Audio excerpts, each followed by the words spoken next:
오늘은 마태복음 강의 97번째 시간으로 부활의 진리와 성령의 능력으로 나아가라, 부활의 진리와 성령의 능력으로 나아가라는 제목을 가지고 은혜의 말씀 선포하겠습니다.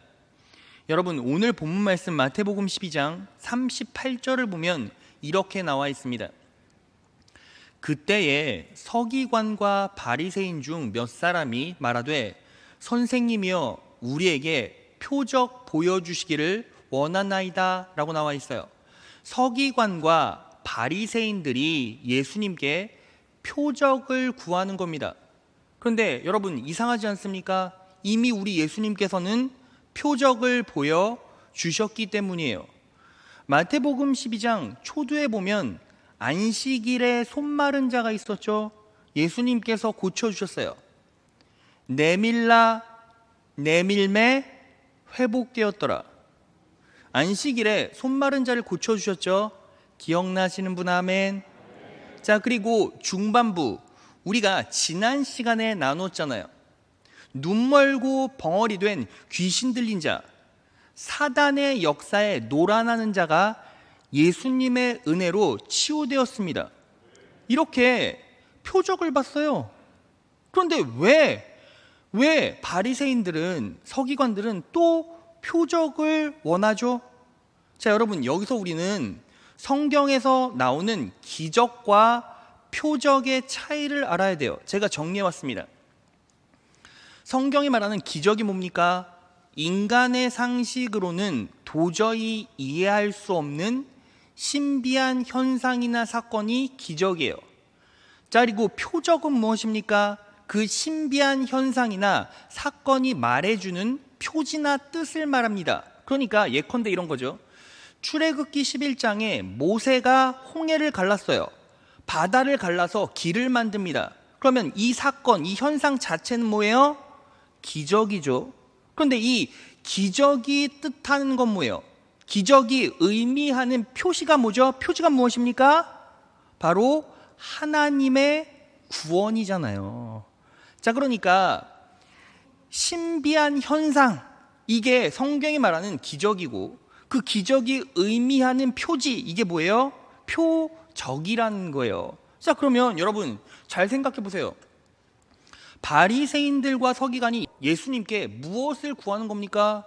예수님, 이미 당신이 베푸신 기적은 다 봤습니다. 다 봤다고요. 그 은혜를 경험했어요. 그런데 그 기적이 당신이 메시아라는 증거가 됩니까? 당신이 구약이 말하는 구원자라는 증거가 돼요? 그렇다면 그거 한번 말해보라고요. 지금 이 질문을 예수님께 던지는 거예요.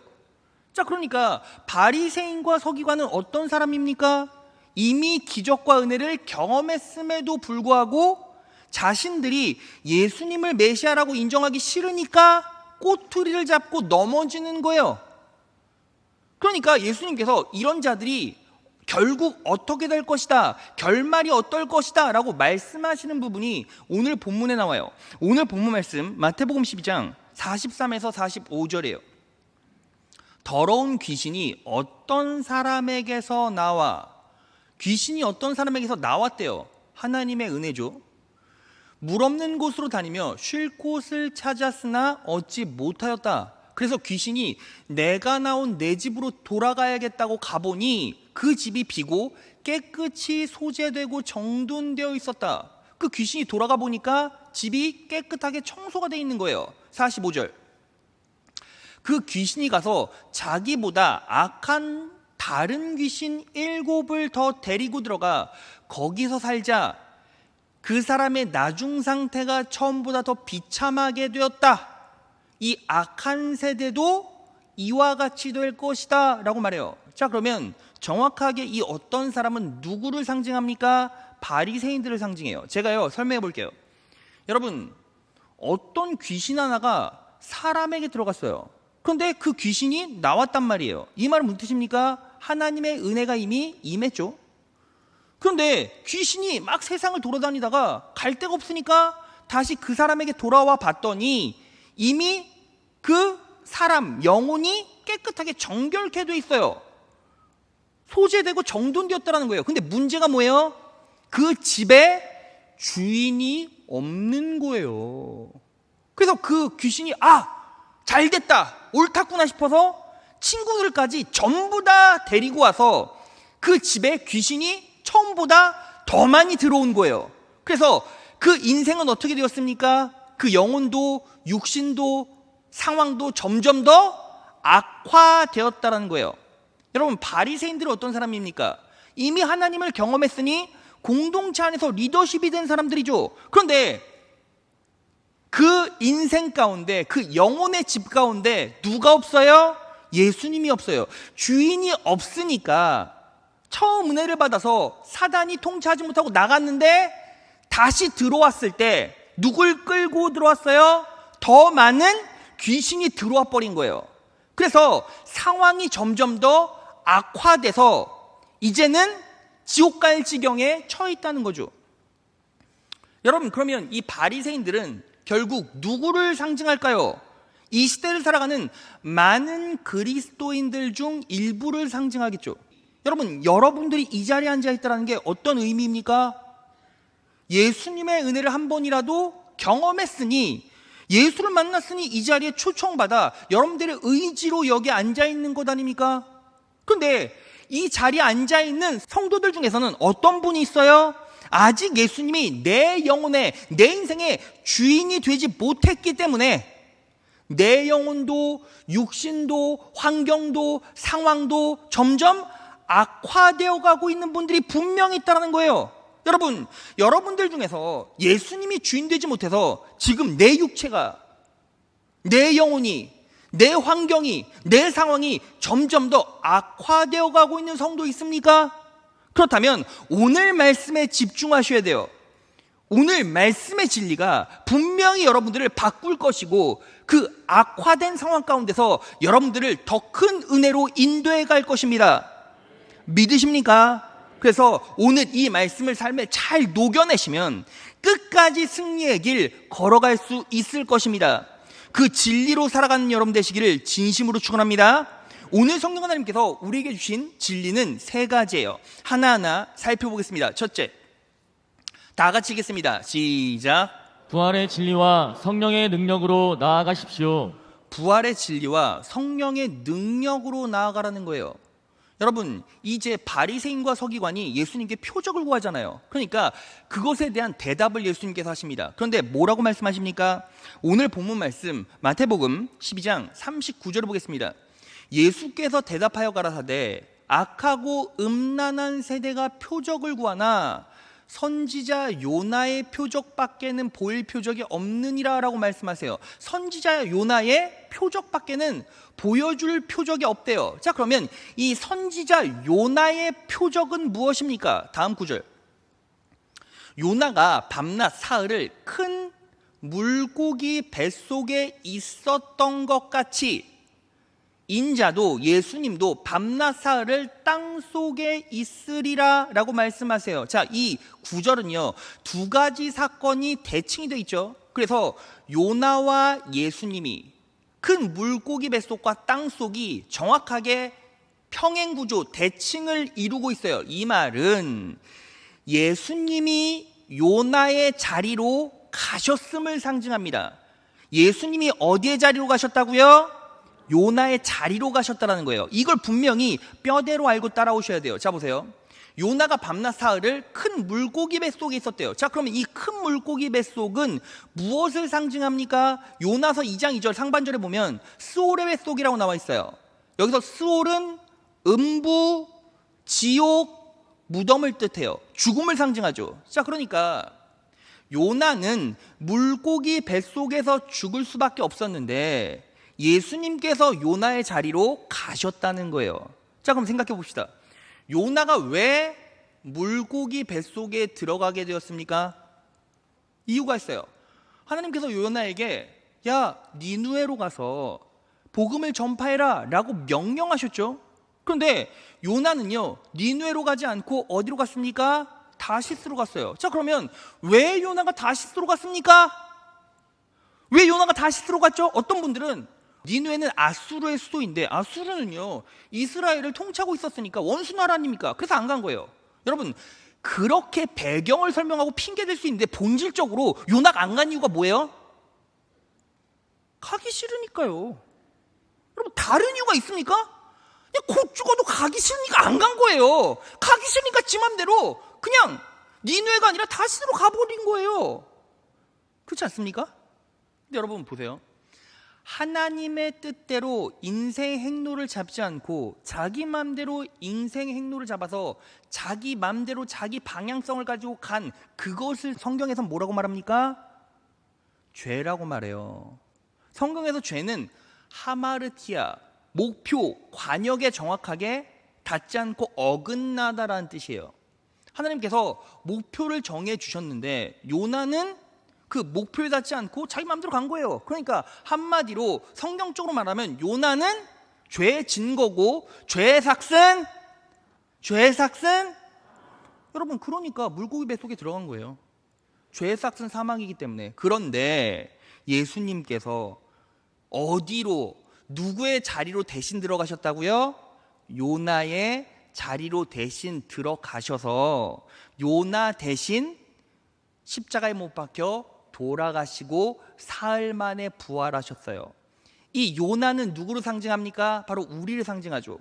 우리도 인생 마음대로 살다가 방향성을 꺾고 내 마음대로 살다가 내 방향성 가지고 살다가 결국 죄에 빠져 죽을 수밖에 없었으나 우리의 자리에 누가 오신 거예요? 예수님이 오셔서 십자가에 못 박혀 돌아가심으로 그 부활의 능력으로 누가 살았다?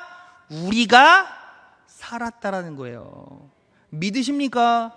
자, 그래서요 이제 요나는요 예수 그리스도의 십자가의 부활의 능력으로 다시 살았어요. 그래서 이제 내 맘대로 갔던 그 방향성을 틀어서 어디로 갑니까? 니누에로 가요. 니누에로. 여러분 여기에서요 뭐가 나오냐면 우리의 역할이 나와요. 우리의 역할. 여러분 우리의 역할은 무엇입니까? 우리의 역할은요 다른 게 아니에요. 그냥 부활의 진리, 그 은혜를 온전히 믿음으로 받아들이고 삶의 방향성을 틀어서 한 발자국만 걸어가면 그 다음부터는 누가 책임져 주세요? 성령님께서, 하나님께서, 우리 예수님께서 다 책임져 주신다는 거예요. 믿으십니까? 여러분 그렇다는 증거가 있습니까? 자 이제요 요나가 하나님의 명령대로 니누에로 갑니다. 그래서 이제 전도해요. 근데 요나가 전도 어떻게 하는지 아십니까? 자 말씀 찾아보겠습니다. 요나서 3장 3절에서 4절.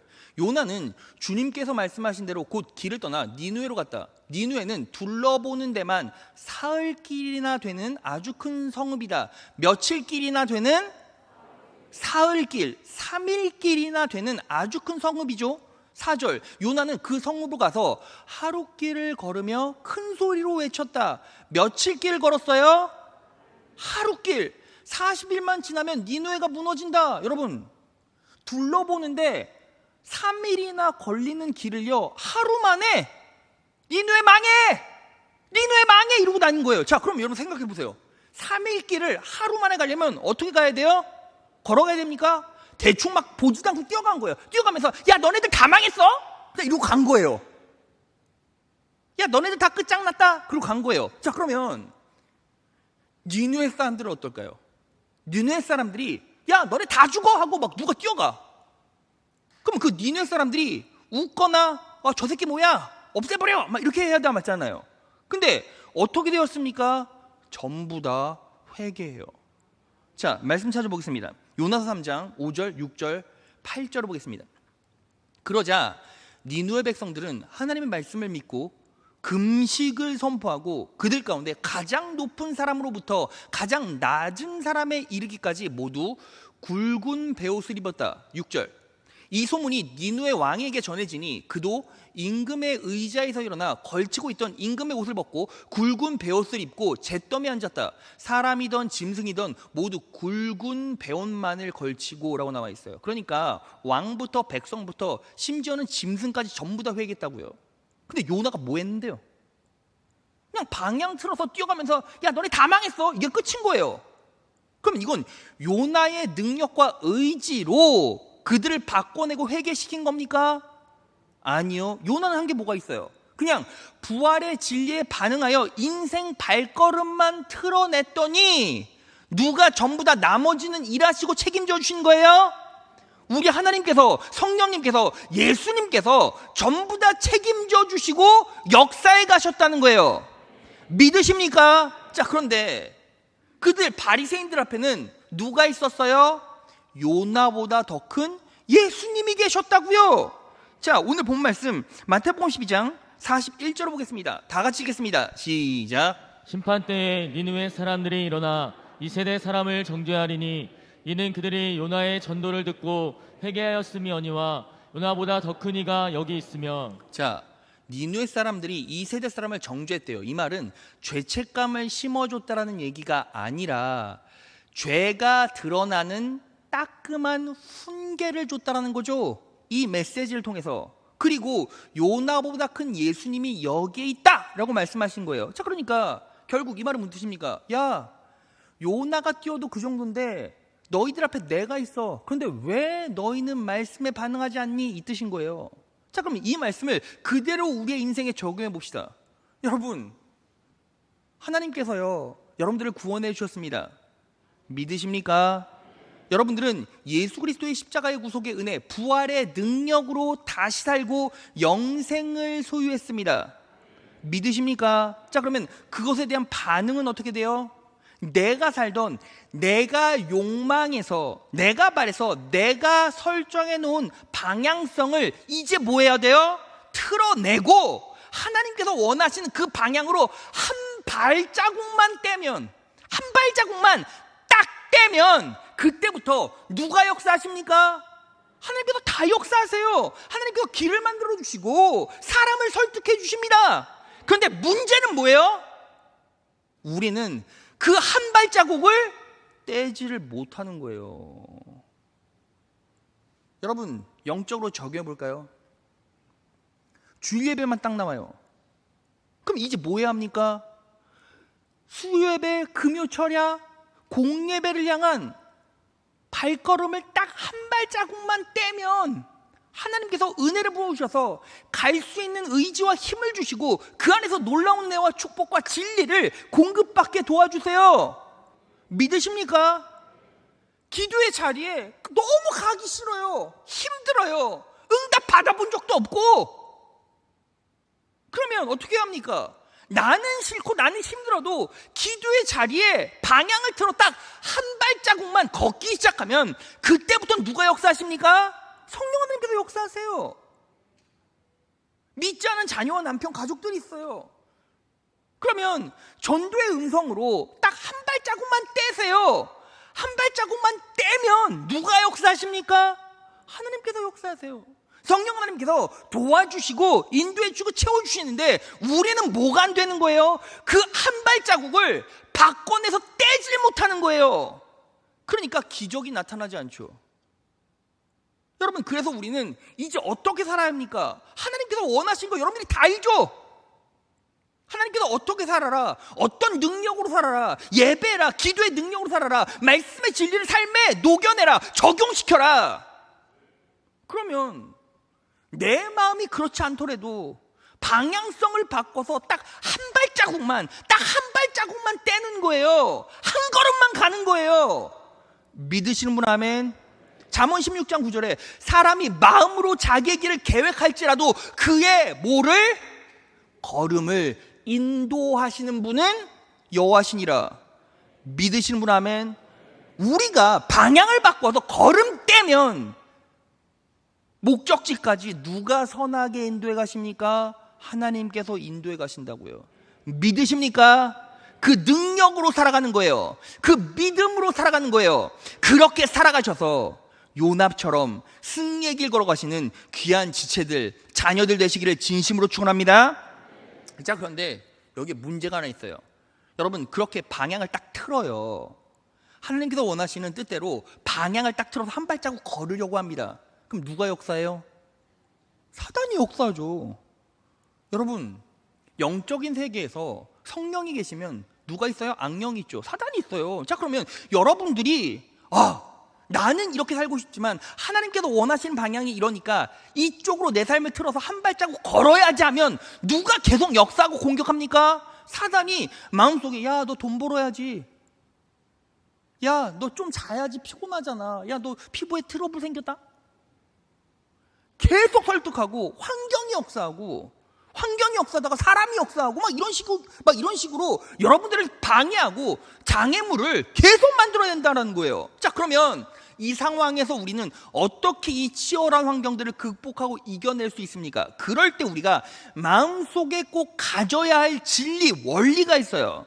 자, 그것이 바로 두 번째 표적, 두 번째 대제예요. 둘째, 다 같이 읽겠습니다. 시작. 때를 따라 우리를 아름답게 하시고 천국 소망을 주시는 예수님의 은혜를 기억하십시오. 때를 따라 우리를 아름답게 하시고 천국 소망을 주시는 예수님의 은혜를 기억하라는 거예요. 오늘 본문 말씀을 보면 예수님께서 두 번째 표적에 대해서 말씀하십니다. 오늘 본문 말씀 42절을 보겠습니다. 다 같이 한번 읽어볼까요? 시작. 심판 때에 남방 여왕이 일어나 이 세대 사람을 정죄하리니 이는 그가 솔로몬의 지혜로운 말을 들으려고 땅끝에서 왔음이거니와. 자, 남방 여왕이 일어나 이 세대 사람을 정죄하리니, 이게 무슨 뜻입니까? 정죄감을 준다는 게 아니라 남방 여왕의 이야기가 우리에게 따끔한 훈계를 준다는 거죠. 자, 그럼 이 남방 여왕의 이야기가 뭡니까? 자, 남방 여왕은요, 역다에 나오는 스바 여왕의 이야기예요. 이 스바 여왕이 솔로몬의 지혜로운 말을 들으려고 땅끝에서 오는 이야기입니다. 자, 그러면 이 이야기가 구체적으로 어떤 이야기입니까? 무엇을 물어보러 왔을까요? 역대하 9장 1절을 보면 이렇게 나와 있어요.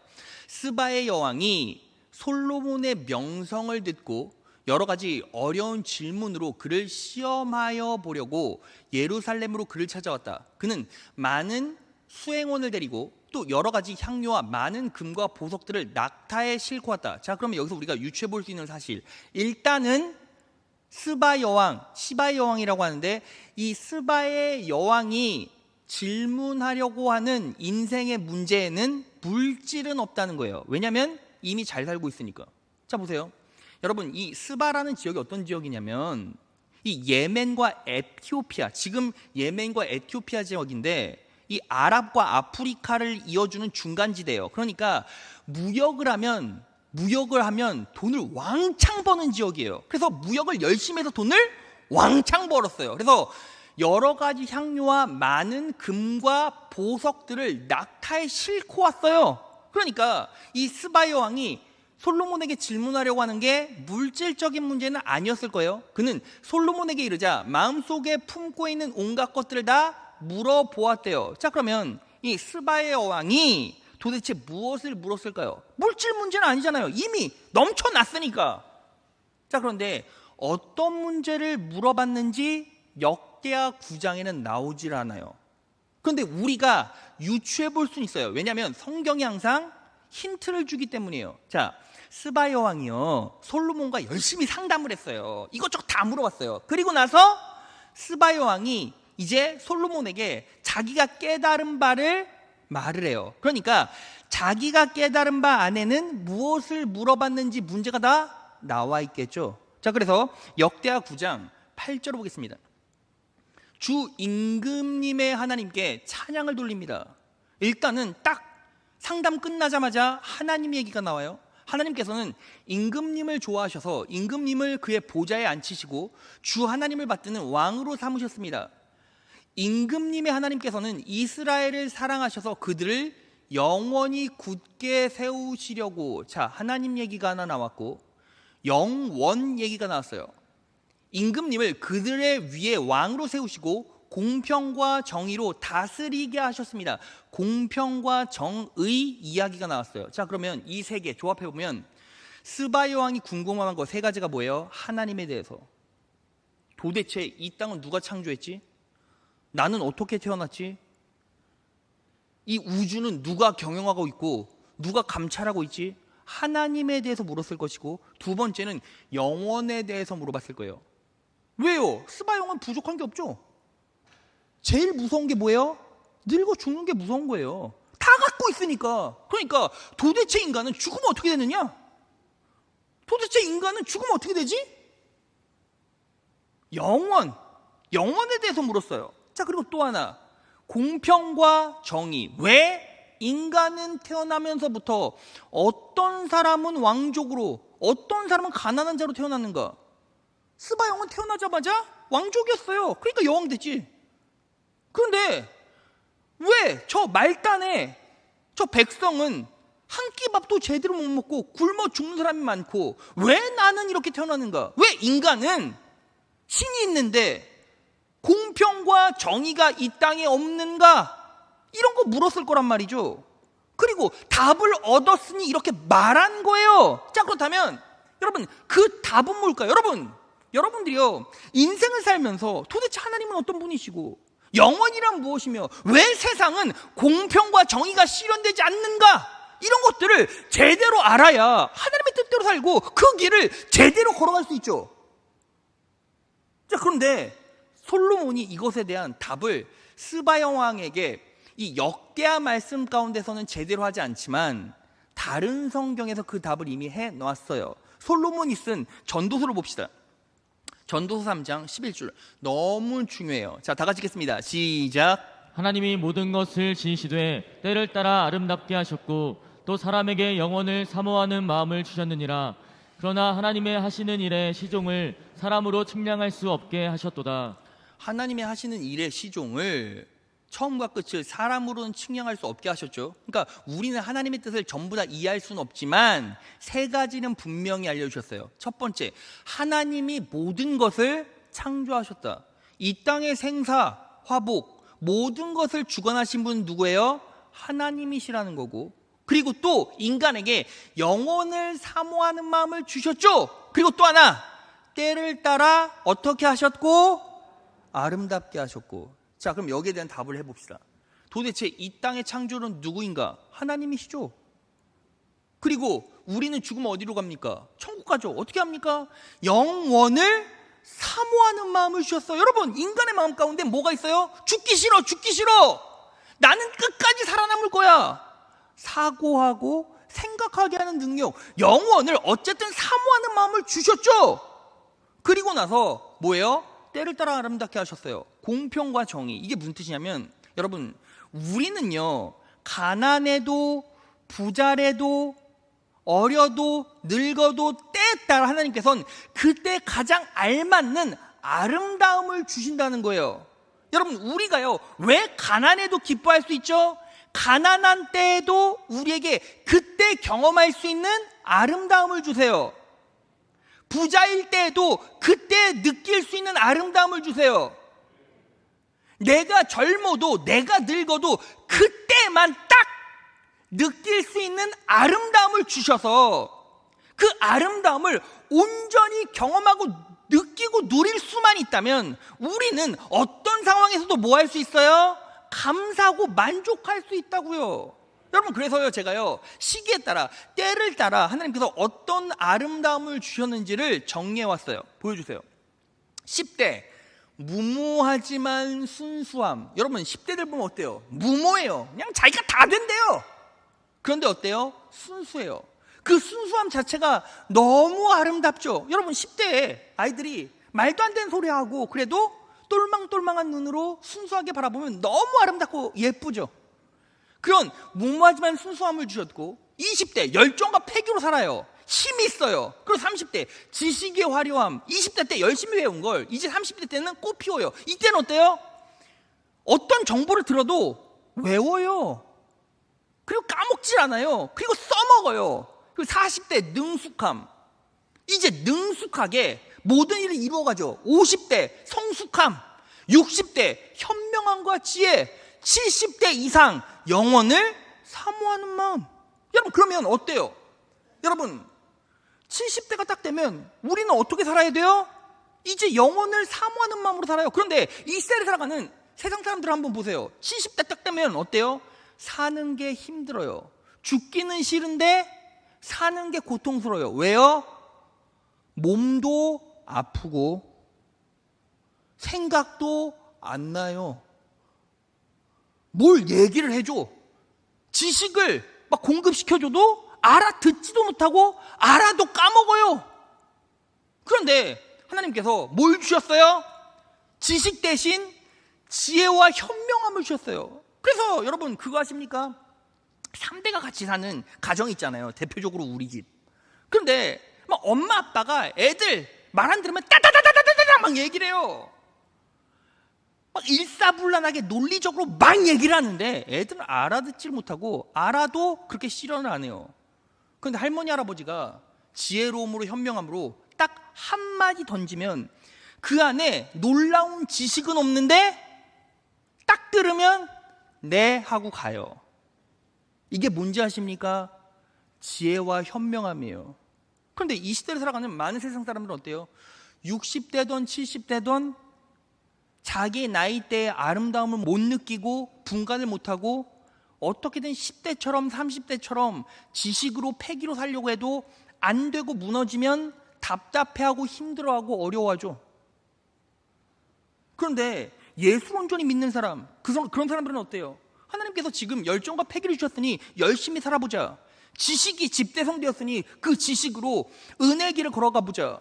그리고 나이가 들면서 몸이 약해져도 힘들어져도 어려워져도 여러분 몸이 약하고 힘들수록 그리스도인은 결국 진짜 예수를 만났다면 무엇을 소망하게 돼 있어요? 천국을 소망하게 돼 있죠. 왜요? 나이가 많이 들수록 이제 누구와 가까워집니까?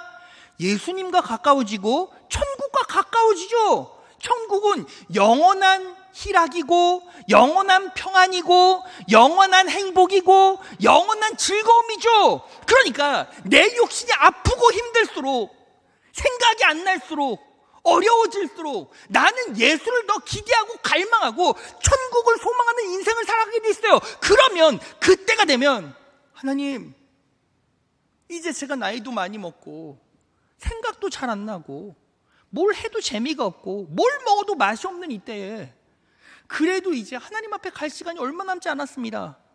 그 천국을 소망하며 지금을 살겠습니다. 이제 저에게 못 움직이게 하시고 못 먹게 하시고 못 입게 하시고 못 누리게 하신다는 건 내가 가지고 있는 걸 다 하나씩 내려놓고 털어내라는 하나님의 뜻으로 믿고 천국 바라보며 살겠습니다.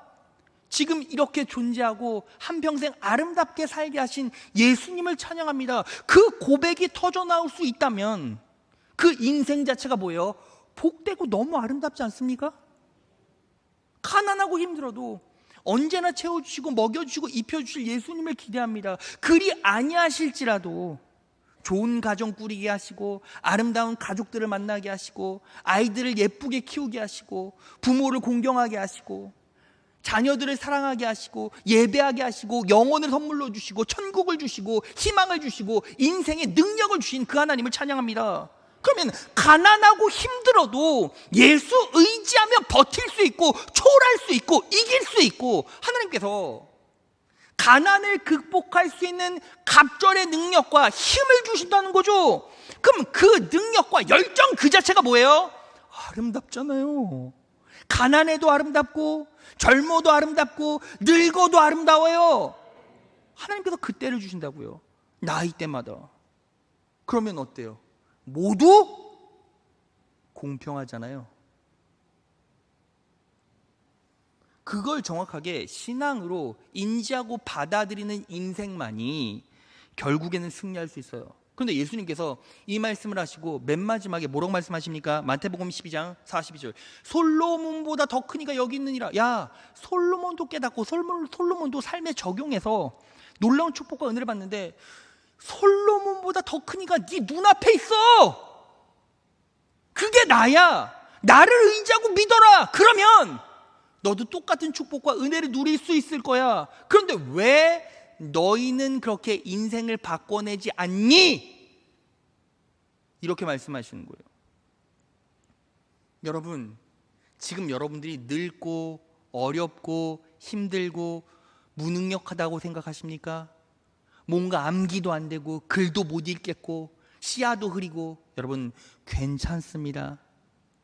때에 따라 하나님께서 여러분들을 빛나게 하시고 아름답게 하셔서 누리게 하시고 감사하게 하시고 기쁘게 하십니다. 문제는 그 예수님을 온전히 여러분들이 의지하고 있는가 점검해 보라는 거예요. 그럴 때 우리는 이 어려운 시기도 하나님께서 주신 아름다움으로 온전히 믿고 극복하고 이겨낼 수 있다는 거예요. 사단은 여러분들을 힘들게 하고 무너뜨리게 만듭니다. 그리고 여러분들을 초라하게 보이게 만들어요. 여러분들이 못생겼대요. 여러분들이 저주받았대요. 여러분들의 인생은 회복 불가능하대요. 그렇지 않습니다. 언제나 아름답게 여러분들을 바꿔주시는, 그때를 맞이하게 하시는 예수님을 온전히 의지하고 내 삶의 방향성을 예수님께로 틀어보십시오. 그럴 때 놀라운 축복과 은혜가 여러분들의 인생 가운데 임할 것입니다. 그 은혜로 승리하신 여러분 되시길 진심으로 축원합니다. 자, 마지막 셋째, 다 같이 읽겠습니다. 시작. 예수님을 다시 내 삶의 주인으로 모셔오십시오. 예수님을 다시 내 삶의 주인으로 모셔오라는 거예요. 여러분, 오늘 본문 말씀을 보면 예수님께서 정말 통찰력 있고 놀라운 표현을 하십니다. 오늘 본문 말씀 38절에서 39절을 보겠습니다. 그때에 서기관과 바리새인 중 몇 사람이 말하되 선생님이여 우리에게 표적 보여주시길 원하나이다. 서기관과 바리새인 중 몇 사람이 예수님께 질문했죠. 그런데 예수님께서 뭐라고 말씀하십니까?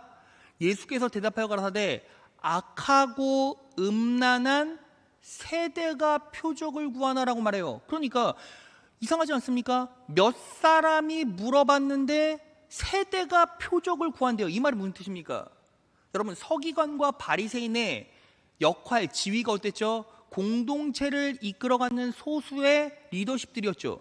리더십의 반응이 결국 세대를 바꿔낸다는 거예요. 세대를 만든다는 거예요.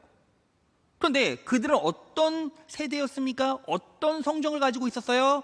악하고 음란했어요. 여기서 악하다란 말은 병든 불행한이라는 뜻이에요. 그러니까 스스로 병들었다고 생각하고 불행하다라고 생각했고, 그리고 왜 그렇게 생각했습니까?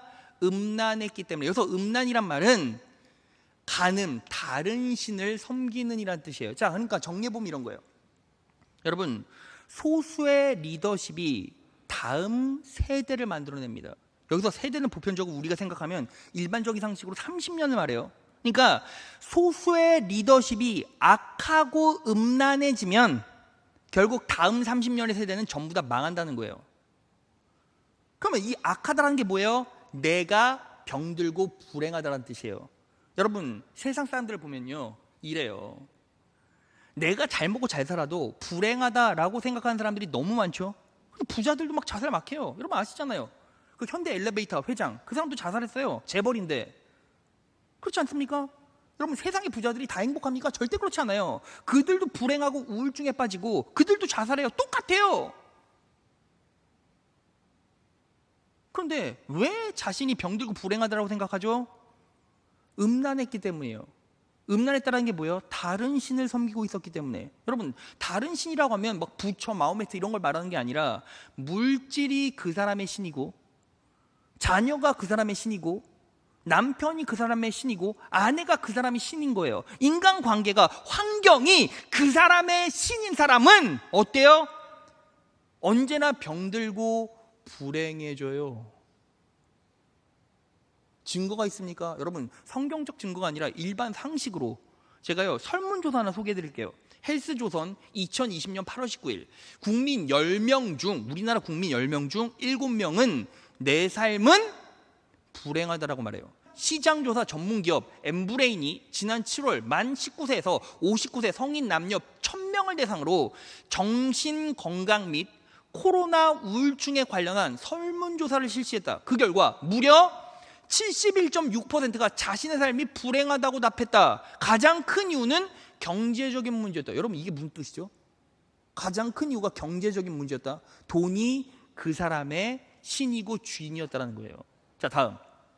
더불어 다양한 인간관계, 타인과의 관계, 배우자와의 관계, 인간관계 전반의 문제, 자녀관계에서 불행의 원인을 찾는 사람들도 상당히 많았다. 이게 무슨 뜻입니까? 인간관계가 그 사람의 삶의 가장 중요한 요소고 목적이고 신이었던 거예요. 자녀가, 남편이.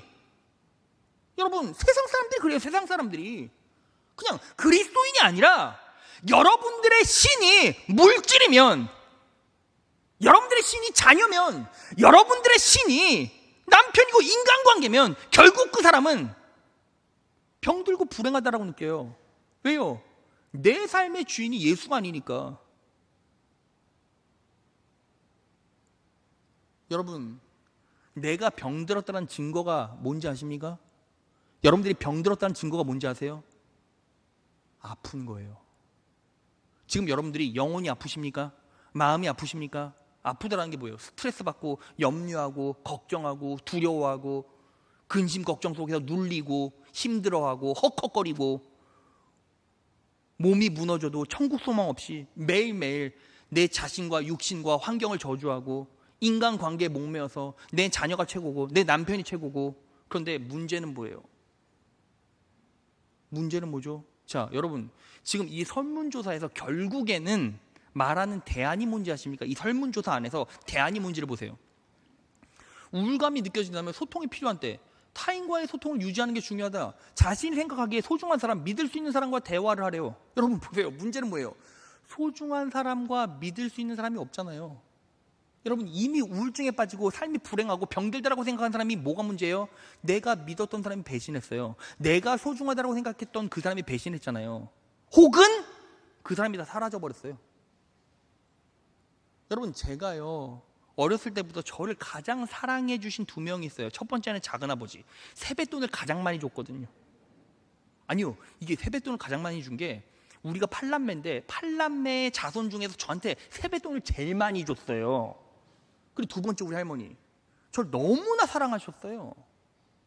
근데 두 분 다 돌아가셨어요.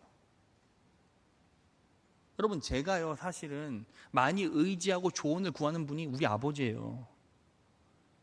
인생 연수 70이고 강건하면 80이요. 원로 목사님 200살까지 살 거예요. 믿으시는 분 아멘. 근데 문제는 뭐예요? 언젠가는 돌아가실 거 아니에요. 그러면 내 소중한 사람, 내 믿는 사람 전부 어디 갑니까? 결국 눈앞에 다 사라져요. 근데 누굴 믿고 누가 소중한데요? 근데 세상에선 뭐라고 말해요? 소중하고 믿는 사람한테 대화를 하래요. 그럼 소중하고 믿는 사람 없으면요? 그럼 어떻게 할 건데요? 그러니까 병들고 불행하고 우울해지는 거예요. 그래서 사람 의지하지 마시고 지금부터 예수 의지하는 방법을 찾아서 그분을 의지하고 그분 안에서 답을 얻을 때 우리는 진짜 행복해질 수 있는 거예요. 여러분, 지금 이 자리에서 아프신 분 있습니까? 있죠. 마음이 힘들어요. 육체가 힘들어요. 피곤해요. 공고해요. 그런데 그 삶의 주인이 누군지, 지금 나는 무엇 때문에 이렇게 땀을 흘리고 눈물을 흘리고 움직이고 헉헉거리는지 점검해 보시라고요. 그럼 누가 있어요? 예수님이 있는 게 아니라 물질이 있죠. 자녀의 출세가 있죠. 남편의 승진이 있죠. 내 지갑에 두둑함이 있죠. 그런 거 의지하고 살다가 결국 어떻게 됩니까? 내가 병들고 불행해지는데 거기에서만 끝나는 게 아니라 소수의 리더십, 내가 만약에 악하고 음란해지면 다음 세대 30년이 망해요. 말씀 정리해 보겠습니다. 여러분, 교회도 마찬가지예요.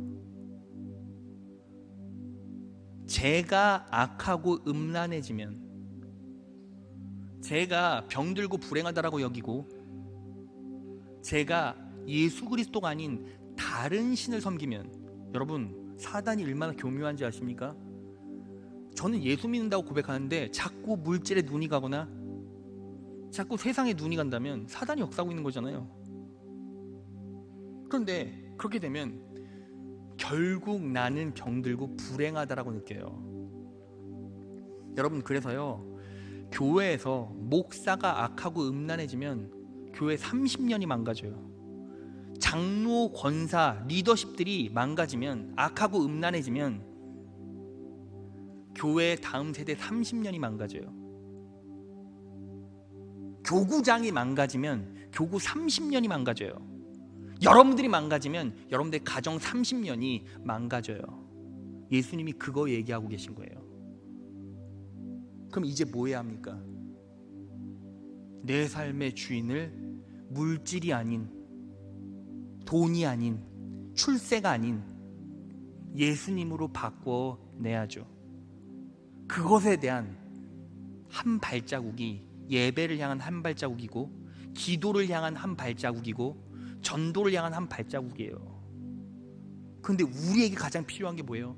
내 삶의 방향을 틀어서 그 한 발자국을 걷는 게 너무 힘들어요.